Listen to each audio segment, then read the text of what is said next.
Dear family businesses and dear members, family members in family businesses, I wish you a nice and successful day. I made my coffee. I hope you too. My coffee is really good today.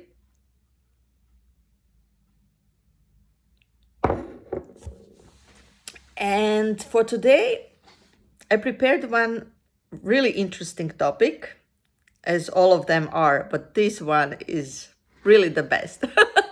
Now, I just, I'm not kidding. It's good. There is something I have to tell you. My husband, he's coming from also from the family business. I'm also coming from the family business. But my husband always says to me, you have to tell people. And what is this that I have to tell you? Well, he says you have to tell the people how important it is to make family governance. And if you remember, I was already talking about family business constitution, and I said that usually it has 4 parts, but first 2 are the most important for this our story today. Why? Because in the first part, we make family governance. That means we regulate everything regarding family, like we regulate our vision, mission, a mutual history, the way how we communicate, the way how we solve the problems, we all other stuff, also things like how we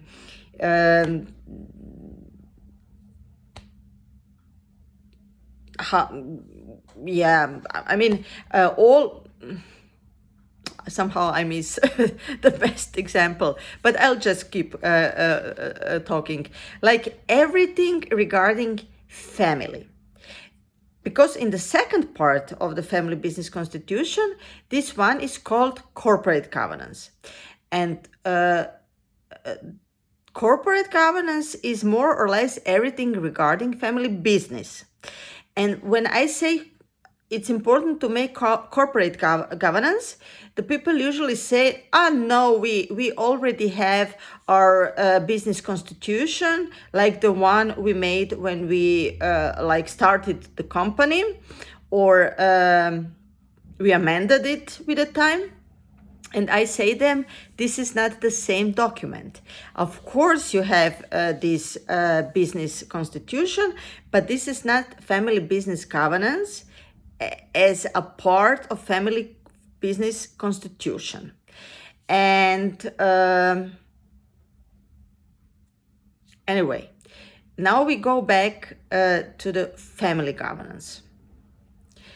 Have you noticed that sometimes, for example, something happens in the family business, and for example, you as a father or as a mother, you have a fight with your son or daughter because of some business issue, but somehow you react overly emotionally, you overreact, you react maybe even too aggressive, and you never know why.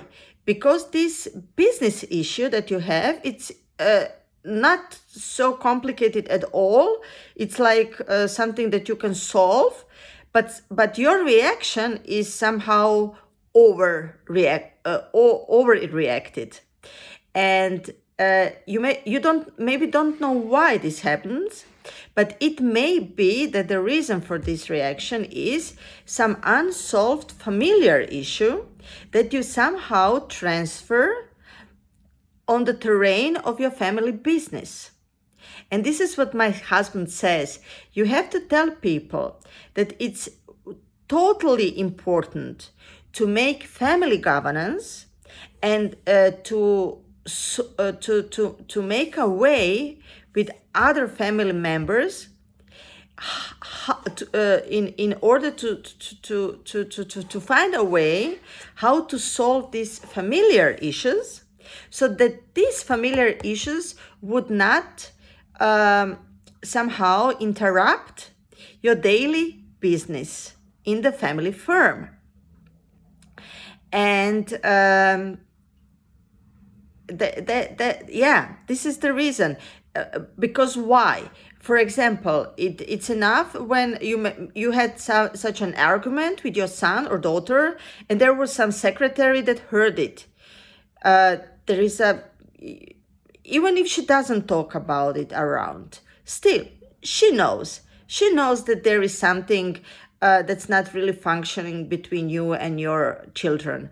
Or maybe this discussion happened in front of the family firm, and there were some co-workers that saw this argument, and now they think like, oh, maybe there is not everything so perfect in the family company, and maybe they talk about it to some other people or your business partners, and after it can happen that somehow you find out that you ruined your image, like your brand and everything that you represent, just because of such arguments that happen in public with, for example, your children or other family members.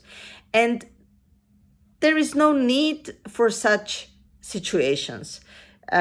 Therefore is my message for you, that it is really important to sit down with the family members and to discuss these issues you have, all issues where somebody feels unaccepted, ununderstood, that there is something that should be solved and it's not solved, and that you find a way how to solve these issues, and that you, even in the best option, that you put them on the paper, and that you say, okay, now we solved these issues and we have paper about it, and this paper is called family governance.